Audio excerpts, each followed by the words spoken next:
Bonjour à tous et bienvenue dans votre journal des produits de bourse de l'Obstat du mardi 15 janvier. Paris termine à l'équilibre, le CAC 40 grappille 0,06% à 3708 points dans un volume d'échange assez faible, un signe du manque de conviction des investisseurs. Prudence, c'était le mot d'ordre sur le marché parisien. Les marchés se sont un peu affolés dans l'après-midi en apprenant que Barack Obama allait s'exprimer sur le relèvement du plafond de la dette américaine.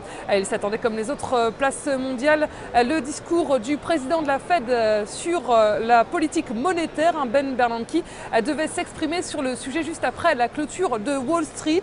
Et côté valeur, les financières ont porté la tendance. Société Générale a pris 3,78% et Crédit Agricole grimpé de 3,05%.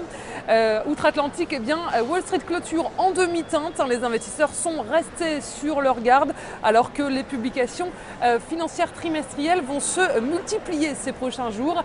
Et puis les banques américaines, les grandes banques américaines seront à l'honneur cette semaine. Goldman Sachs et JP Morgan publieront leurs résultats mercredi. Ils seront suivis jeudi de Bank of America et de Citigroup.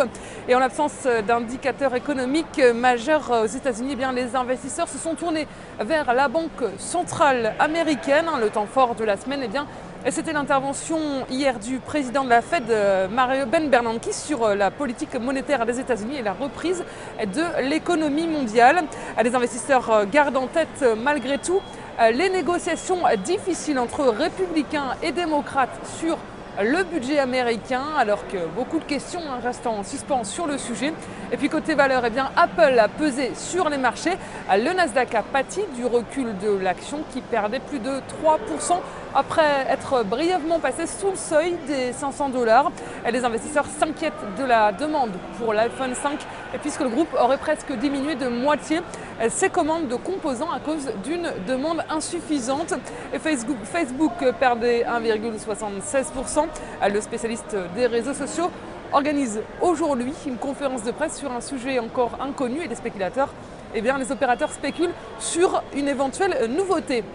Sur le front des devises, l'euro continue de gagner du terrain face au dollar. Il est à plus 0,35% et s'échange à $1,3389. Et puis du côté des matières premières, le pétrole WTI est à $94,14. On s'intéresse aujourd'hui à l'assureur AXA. Graphiquement, le titre est soutenu par une oblique haussière et reste supporté par ses moyennes mobiles à 20 et 50 jours.